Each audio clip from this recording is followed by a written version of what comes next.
జై శ్రీమన్నారాయణ. శ్రీవారి భక్తులకు మనవి. వేది స్వరూపుడైన శ్రీ వెంకటేశ్వరుడిని శ్రీ జలనారాయణ స్వామి వారి వద్ద భక్తులు దీపారాధన చేసి జ్యోతి స్వరూపంలో అర్చించి శ్రీ స్వామి వారి కృపకు పాత్రలు కాగలరని మనవి. ఓం నమో వెంకటేశాయ.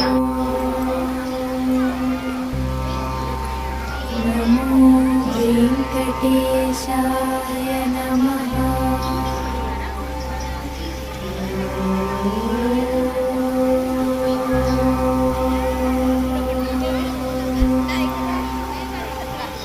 నమో వెంకటేశాయ నమః.